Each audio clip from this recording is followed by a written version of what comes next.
লা ইলাহা ইল্লাল্লাহ লা ইলাহা ইল্লাল্লাহ মুহাম্মাদুর রাসূলুল্লাহ সাল্লাল্লাহু আলাইহি ওয়াসাল্লাম। نحمده ونصلي على رسوله الكريم أما بعد فأعوذ بالله من الشيطان الرجيم بسم الله الرحمن الرحيم أما بعد উপস্থিত হাজরানে মজলিস নিমতলা দরবার শরীফে আগত বিভিন্ন জায়গা থেকে ও এলাকার মুরব্বিয়ানে ইকরাম সকলের প্রতি আমার আন্তরিক মোবারকবাদ। এবং এই শীতের মধ্যে সকলেই সামনে কষ্ট করে বসে আছেন, এর জন্য আমি নগণ্য ব্যক্তির পক্ষ থেকে মোবারকবাদ জানাচ্ছি এবং আমার সালাম গ্রহণ করবেন। আসসালামু আলাইকুম ওয়া রাহমাতুল্লাহি ওয়া বারাকাতুহু। ভাই, দোস্ত, বুজুর্গ, ওয়াজ করেন মাওলানা সাহেবগণ, মুফতি সাহেবরা, যারা নাকি বিভিন্ন মাদারেস মাদ্রাসা থেকে ইলমে দ্বীনের প্রতি শিক্ষা গ্রহণ করে এলেম গ্রহণ করে আসছেন, তারা আমাদেরকে ওয়াজ করে বিভিন্ন রকম হাদিস মাসালা এবং আমাদের ফিকারগুলো বুঝিয়ে আমাদের প্রতি ইসলামের পথ দেখাবে। কিন্তু আমরা এর মাঝখানে আমার মতো নগণ্য ব্যক্তি, যদিও কোনো হাদিস মাসালার একটা ইবারত করার মতো ক্ষমতা আমার নাই, তবু আমি দাঁড়িয়ে বসছি আপনাদের সামনে, সম্মুখীন হয়েছি কিছু আলোচনা করার জন্য, যা আমাদের নিজেদের ভিতরে আলোচনা বলা যেতে পারে, মাসোহারা বলা যেতে পারে, অথবা কিছু দিক নির্দেশনা বলা যেতে পারে। এর জন্য আমি আপনাদের সামনে ইকুটা হালকা একটু কম ফিডব্যাক করছে। আচ্ছা, এর জন্য আমি আপনাদের সামনে একটু মূল্যবান সময় নিচ্ছি। মেহেরবানি করে আল্লাহর ওয়াস্তে আপনারা আমাকে ক্ষমা করে দিয়ে, আমি আবার বলতেছি, আপনারা যারা মেহমান আছেন এখানে, আমি আপনাদের মেহমান, আপনারা একটু মেহেরবানি করে যদি একটু ডান বাও করে এসে বসতেন। এখানে কিছু চেয়ার দেওয়া হচ্ছে, দরকার হলে আপনারা এখানে বসেন, অথবা একটু সামনাসামনি বসেন, আমি কিছু কথা আলোচনা করি। যদি ভালো লাগে আপনারা শুনবেন, আর যদি ভালো না লাগে তাহলে আমি গান, একটু পরে গান হবে, ওই শিল্পীরা রেস্ট করতেছে, ওনাদেরকে স্টেজে উঠিয়ে দিব, আপনারা গান শুনবেন। কারণ গান হচ্ছে আত্মার তৃপ্তি, আর কথাটাও কিন্তু আত্মার তৃপ্তি, যদি কথা ভালো লাগে। সত্যি কিনা? আচ্ছা, তাহলে আজকে আমরা এই মঞ্চে আসছি একটা উপলক্ষ, কি? নিমতলা দরবার শরীফের বাৎসরিক উরুজ ও মাহফিল। নিমতলা দরবার শরীফের বাৎসরিক উরুজ ও মাহফিল, এটা তরিকতের একটা মাহফিল। আর এই তরিকতের মাহফিলের মধ্যে আসলেই কি হয়, আমরা তরিকত বলতে কি বুঝি? অনেকেই, আমি গত মাহফিলে এখানে যখন আপনাদের সাথে পরিচিত হতে উঠছিলাম, অনেকেই জানেন আমি এই কথাটা একটু আলোচনা করছিলাম যে আমরা সর্বোপরি প্রথমেই জানি না আসলেই আমাদের তরিকত কি। যদি জানতাম, প্রতিটা মুহূর্তে নিজেকে পরিশুদ্ধ করে ফেলতাম। তরিকতে গিয়ে কি করতে হয় যদি জানতাম, তাহলে নিজকে তরিকতের মধ্যে ডুবিয়ে ফেলতাম, আর না হয়তো সেখান থেকে ভেগে যেতাম। হয় সেখানে যেতাম, আর না হয়তো সেখান থেকে সরে যেতাম। কিন্তু তরিকত নামের সেই মালা গলায় দিয়ে তরিকত গ্রহণ করে, তাসাহুব গ্রহণ করে, তওবা করে, একজন ওলি আল্লাহর হাতে হাত দিয়ে, কারণ আল্লাহ পবিত্র কালামে কোরআনের মধ্যে বলছেন যে আমার হাতে হাত দিল, যে রসুলের হাতে হাত দিল সে আল্লাহর হাতে হাত দিল, যে নায়েবে রসুলের হাতে হাত দিল সে রসুলের হাতে হাত দিল। তার মানে এই হাতে হাত দেওয়া, বায়াতে রসুল গ্রহণ করা কিয়ামত পর্যন্ত আসবে। ইমাম মাহদী আলাইহিস সালাতু ওয়াস সালাম এসেও বায়াতে রাসূল গ্রহণ করাবে। তো এটা কিয়ামত পর্যন্ত থেকে যাবে যারা হুসাইনি মুসলমান। আর যারা ইজিদি মুসলমান আছে ওই পর্যন্তই কিন্তু বায়াতে রাসূলের দরজা, তাদের বায়াতের দরজা বন্ধ, শেষ। বাট রাসূলের বায়াত যারা আমরা জানি না ইমাম হুসাইন আলাইহিস সালাতু ওয়াস সালামকে মতান্তরে 1200 চিঠি দিয়েছেন কুফানগরে যাওয়ার জন্য। সেখানে অনেক মানে সেই মক্কা বিজয়ের বিশাল ঘটনা, কারবালার বিশাল ঘটনা, এইটা কিন্তু বায়াতে রাসূল নিয়ে। তখন সে হযরতে হুসাইন রাদিয়াল্লাহু তাআলা আনহু ওনার চাচাতো ভাই মুসলিম বিন আকিলকে খলিফা নিযুক্ত করে পাঠাইছিল, যার 2টা শিশু সন্তান সহ সেখানে গেছিল। আমি ওই দিকে যাব না। হিসাব হচ্ছে যে এই বায়াতে রাসূল কিয়ামত পর্যন্ত চলছে এবং চলমান, সারা জীবন কিয়ামত পর্যন্ত থাকবে। কিন্তু আমরা বায়াতে রাসূল গ্রহণ করে কি আমাদের কাজ, এইটা আমরা বুঝতে পারি না বিদায় আমরা ঠিক মতো চলতে পারি না। আর চলতে পারি না বিদায় আমাদেরকে কিছু সমাজ ভণ্ডা বলে। বলে কি বলে না বাবা? বলে কি বলে না? কি বলে? আমরা ভণ্ড। অনেকেই দেখবেন চোখ তুলে তাকিয়ে আমাদের দিকে বলে এই যে ভান্ডারি। মানে তরিকতের একটা ব্যানার হয়ে গেছে ভান্ডারি। এখন সে সুরেশ্বরে গেলেও ভান্ডারি, ওই কি বলে অন্য দরবারে গেলেও ভান্ডারি, যেখানেই যাক না কেন ইলমে তাসাউফের পথে গেলে তাকে বলে ভান্ডারি। আসলে চিনে তারা এইভাবে, তাই না? এইরকম যদি আজকে আমাদেরকে ইঙ্গিত করে আঙ্গুল তুলে কথা বলতো, যদি আমাদের ভালো গুণ দেখতো ভালো কথা বলতো, বলতো না? আর আমাদের খারাপ গুণ দেখে বিদায় আমাদের দিকে আঙ্গুল তুলে বলে ওই যে এরা ভণ্ডা। কেন বলে? আমাদের কিছু খারাপ গুণের কারণে। তাহলে দাদা ভাই দোস্ত বুজুর্গ, আপনারা বলবেন যে তাহলে খারাপ দিকগুলো কি? একটু বুঝতে হয় না? প্রথমেই হচ্ছে আমরা কেন গেলাম তরিকতের পথে। ভাইজান ইকোটা আরেকটু কমবে, ফিডব্যাক হচ্ছে। আমরা তরিকতের মধ্যে কেন গেলাম সেটা প্রথম বুঝতে হবে। কিসের জন্য গেছি এটা বুঝতে হবে প্রথম। দ্বিতীয়, আমাদের গিয়ে করণীয় কি সেটা বুঝতে হবে তৃতীয় হচ্ছে ওই পথে আমাকে আমল করতে হবে, তাহলে আমি ওই পথের পথিক হব। কিন্তু আমি মুর্শিদের কাছে গেলাম, একজন মুর্শিদের কাছে গেলাম, এলে তাসাউফ গ্রহণ করলাম, কিন্তু তার নির্দেশনা অনুযায়ী চললাম না। আর এই না চলার কারণে প্রতিটা মুহূর্তে আমাদেরকে নিন্দনীয় পর্যায়ে আস্তে আস্তে আমাদেরকে মানুষ খারাপ ভাবতেছে কি ভাবতেছে না বলেন তো? 90% লোক আমাদেরকে খারাপ বলে না, কিন্তু আসলে তাসাউফ খারাপ। কেন খারাপ হবে? আপনি পাঞ্জাবি পরলে, কাপড় পরলে, গায়ে পরিধান করলে পর্দা হবে, এটা হলো প্রথম কথা। ইজ্জত চলে যাবে, সেটা হলো দ্বিতীয় কথা। আগে কথা হলো পর্দা করা, তারপরে ইজ্জত যাওয়া।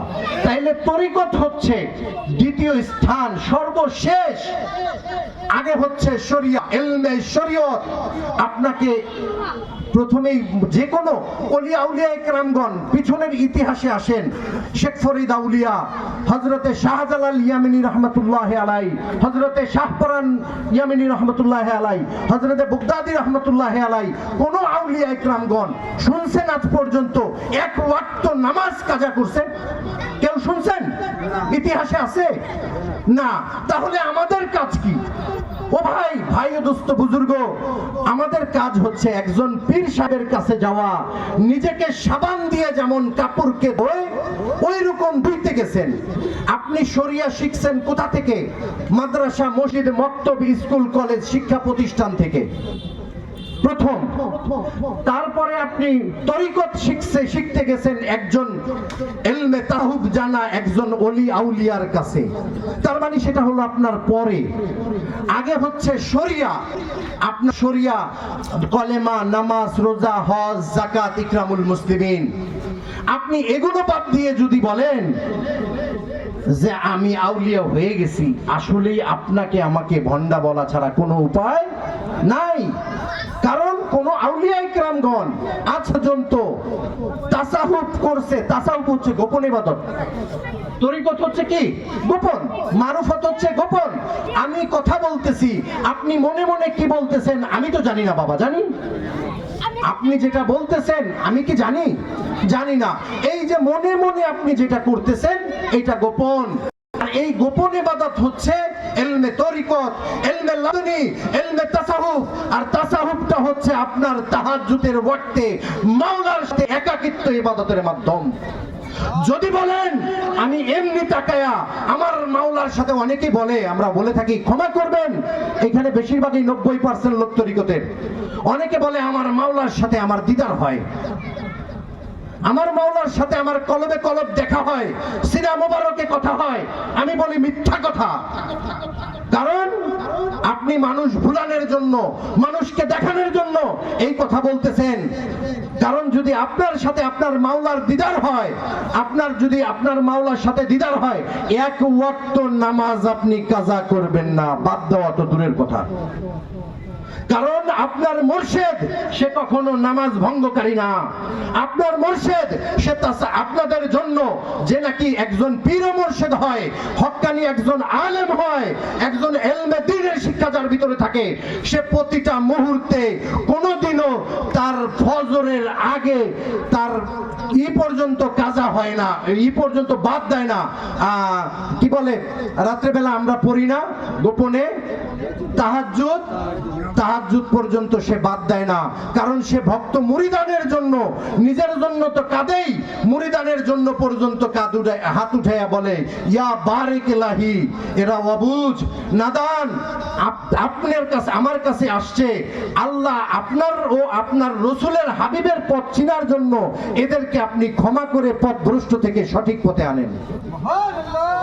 বলে কি বলে না? তাহলে আপনি জানেন নাইট ডিউটি কার জন্য? এক ভদ্রলোক আমাকে বলতেছে, ভাইজান অনেক এই আলেম সাহেবগণ আমার পাশে বসা, আপনারা আপনাদের ভিতরেও মাদ্রাসা পড়ুয়া বহু লোক আছে, আমার ক্ষমা করবেন, হয়তোবা আমার এই কথাগুলো বলা উচিত না, তারপরেও কিছুটা না বললেই হয় না। একজন দরবারের প্রতিনিধি হিসেবে আমি কিছু কথা বলি, আপনারা মনে কিছু নিলে আমার জন্য আমাকে বলবেন, আমি আপনাদের কাছে পায়ে ধরে ক্ষমা চেয়ে নিব। একটু সময় নিচ্ছি বাবা। আমরা কি করি, এই আলেম সাহেবগণ বলে আল্লাহ রাত দিয়েছেন ঘুমানোর জন্য, দিন দিয়েছেন কর্মের জন্য, বলে না? আচ্ছা, এখন আমি বলি এই কথাটা, মাসালাটা সবার জন্য নয়।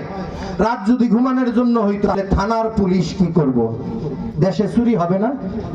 নাইট ডিউটিরা, নাইট গার্ডরা কি করবে? চুরি হবে না বাবা? চুরি হবে। তাহলে সারা রাত বসে প্রত্যেকটা মানুষের জন্য, প্রত্যেকটা মাইয়াতের জন্য, যারা মারা গেছে মাইয়াতের জন্য, প্রত্যেকটা ভক্ত মুরিদানের জন্য তারা রাতভর ডিউটি করে আল্লাহর কাছে, আল্লাহর কাছে কাঁদে। যে কোনো আউলিয়ার চোখের কোণায় সর্বদা চোখের পানি না দেখা যায়, ঝলঝল না করে, উনি আউলিয়া হতে পারে নাই। যার ভিতরে তাসাউফের জ্ঞান আসবে সে সর্বদা আল্লাহর কাছে কাঁদতে থাকে। আমার রসুল কি কাঁদেন নাই? হেরা গুহায় কাঁদেন নাই? কাঁদছে। তাহলে কি আমি ওই আউলিয়ার কাছে গেছি? উনি কিসের জন্য গেছি? ওনার রঙে রঙান্বিত হওয়ার জন্য, ওনার কথা মানার জন্য, ওনার মতে চলার জন্য, ওনার আকীদা বিশ্বাস করে ওনার প্রতি ওইভাবে চলার জন্য। কি বাবা, সত্যি কিনা? এখন আমার মুর্শিদ রাতভর ইবাদত করতেছে, আমার মুর্শিদ যখনই হাইয়া আলাস সালাহ, কল্যাণের পথে আসো, কল্যাণের পথে আসো, তখন সে মসজিদমুখী হচ্ছে, অন্তত জায়নামাজমুখী হচ্ছে। আর আমরা বৈশা পান খাচ্ছি দরবারে বৈশা, কার বউ কি করতেছে, কার ছেলে কি করতেছে, কোন মুরিদ কত দূর আগাই গেছে, কে খেলাফত পাইছে, কে পায়, এই খেলাফতের মোছা নিয়ে আমরা দৌড়াদৌড়ি করি। অনেক আছে নিজে নিজে বৈশা পায়, সব দেখি। তুমি দেখো ঘন্টাটা তোমার ভিতরে ছাড়া কিছু নেই। প্রতিটা দিন ইশারের নামাজের শেষে আমি ওইবারে বলেছিলাম দোয়ায় কুনুত পড়া লাগে তা বেতের মধ্যে। আজকে যদি আপনি বেতের শেষ না করেন, পরের দিন ফজর আপনার জন্য হবে না, খোদার কসম। কারণ বেতের শেষ করবে, পরের দিন আপনার জন্য ফজরের ওয়াক্ত হবে। আপনি বেতের নামাজের মধ্যে গিয়ে দোয়ায় কুনুত পড়তে গিয়ে আপনি পারেন না, কারণ আল্লাহ তো সালাই নিব, আল্লাহু আকবার, তো আপনি করেন না। যে করে, যে মসজিদমুখী, যে নামাজমুখী, যে শরিয়ামুখী, তাকেও আপনি নিন্দা করতেছেন। কিসের তরিকত আপনার?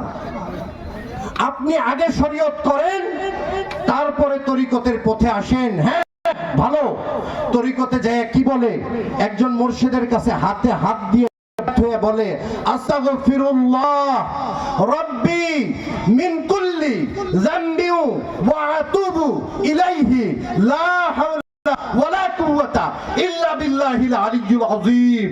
কেন বলে? আমি যখন একা একা তওবা, সেটা হচ্ছে একাকিত্ব।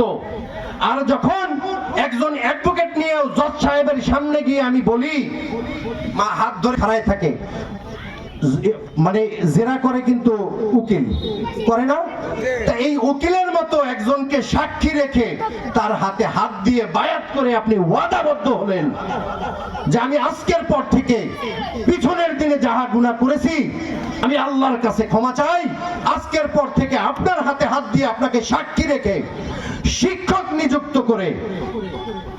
বাবা শব্দের অর্থ, ফার্সি শব্দের বাবা, বাবা বাবুন শব্দের অর্থ হচ্ছে মুরব্বি, পথ প্রদর্শক। বাবা কিন্তু পিতা না। একজন আমাকে জিজ্ঞাসা করছে আপনার বাপ কয়জন? আমি কি 5টা। বেড়ায় কয় নাউজুবিল্লাহ। আমি 5টা বলছি, বেড়ায় কয় নাউজুবিল্লাহ।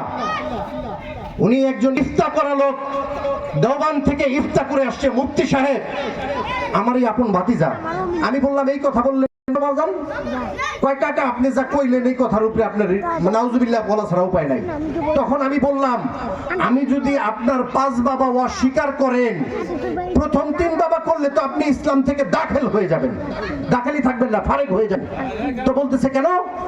আমি বললাম আমার 5 বাবার ভিতরে প্রথম পিতার আমি নাম বলতে, আপনি অস্বীকার করেন যে এটা আমার বাবা না। প্রথম আদি পিতা আদম আলাইহিস সালাতু ওয়াস সালাম, কেউ অস্বীকার করতে পারবেন মুসলমান হয়ে? যে কেউ পারবেন বাবা? পারবেন না। তার মানে কি, যদি আদি পিতা অস্বীকার করেন তাহলে মানব খাতা থেকে নাম উঠে যাবে আপনার।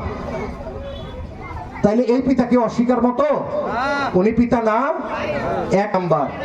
দ্বিতীয় নাম্বার, জাতির পিতা হযরতে ইব্রাহিম খলিলুল্লাহ সাল্লাল্লাহু আলাইহি ওয়াসাল্লাম, কে বাদ দিতে পারবেন? দিতে পারবেন না? জান তাহলে বাপ তো 2টা আইই বললো, আসছে না? তৃতীয় নাম্বার, নুতফাতিন ফি আমরিল্লাহ, আল্লাহ বলছেন আমি পিতামাতার নুতফা থেকে সন্তান তৈরি করছি। কোরআনের কথা। মানব 5 তৈরি, তার ভিতরে একটা নুতফা, যেটা বাবা মার নুতফা থেকে আল্লাহ বানাইছেন। তাহলে ওইখানেও পিতা কিন্তু একটা আসলো, আমার জন্মদাতা পিতা, যার নুতফা থেকে আমরা তৈরি হয়েছি। তাহলে পিতা 3 নাম্বার। 4র্থ নাম্বার পিতা পথ প্রদর্শক, স্কুল কলেজের টিচার, যে আমাকে পথ দেখাইছে, যে আমাকে রাস্তা দেখাইছে, মাদ্রাসা মসজিদ দ্বীনি ইলম শিক্ষা দিছে। আখলিস দীনাকা ইয়াকফিকাল আমালুল কলিল, দ্বীনি ইলম শিক্ষা করা প্রত্যেক মুসলমানদের উপরে ফরজ। আপনি এতে ইসলামিক পথে থাকেন বা না খাবেন, মাদ্রাসায় আপনি পড়ান বা না পড়ান, আপনি জেনারেল লাইনে যান, যেখানেই যান না কেন দ্বীনি ইলম শিক্ষা করা আপনার ফরজ, জানা ফরজ। এটা একেবারে কিয়ামত পর্যন্ত, মৃত্যুর আগ পর্যন্ত, মানুষের জীবদ্দশা থেকে মৃত্যুর আগ পর্যন্ত ইসলামকে জানতে হবে, দ্বীনকে জানতে হবে, ধর্মকে জানতে হবে। আমি এখনো চেষ্টা করি বাবা, কিন্তু যেখানে ছিলাম, তাহলে আমার বাবার পরিচয় তো আমি একাধিক ওনাকে দিলাম। যখন আমার ভাতিজাকে দিলাম, বলল বাবা আঙ্কেল আপনার কথাটা মানতে পারলাম। তাহলে আমাকে আপনাকে এই যে বাবা বললেই ঘৃণা করে, বাবা শব্দের অর্থ বাবা, আজকে কি আমরা কখনো ঘৃণা করব? বাবা শব্দের অর্থ কি? বাবা ফার্সি শব্দ, বাবা বাবুন, বাবা একাধিক।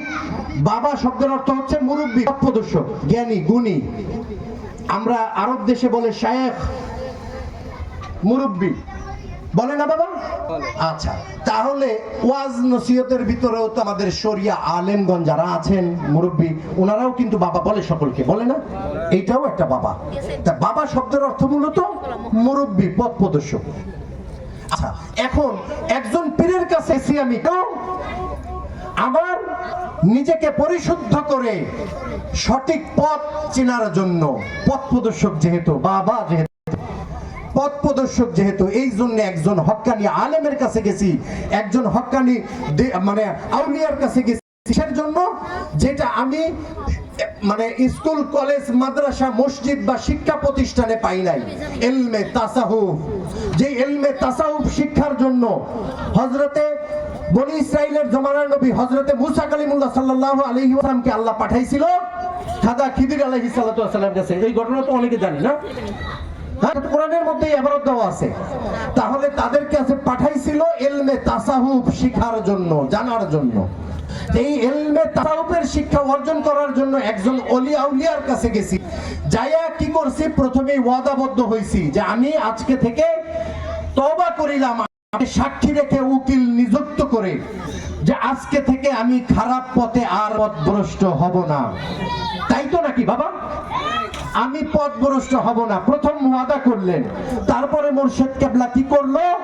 বায়াতে রাসূল গ্রহণ করানোর উদ্দেশ্যে আল্লাহর রসুলের, আল্লাহ ও আল্লাহর রসুলের কালেমাটা যেটা আমরা প্রতিষ্ঠানে পড়ে আসছি, উনি সাক্ষী হিসেবে থেকে আপনাকে আমাকে পড়াই দিলেন, লা ইলাহা ইল্লাল্লাহু মুহাম্মাদুর রাসূলুল্লাহ সাল্লাল্লাহু আলাইহি ওয়াসাল্লাম। অনেকে এইটা নিয়ে প্রশ্ন করে, সাল্লাল্লাহু আলাইহি ওয়াসাল্লাম কইলে দুইটা আঙ্গুল নিয়ে চোখের মধ্যে সুমান কেন? অনেকে এই প্রশ্ন আমি সম্মুখীন হয়েছি।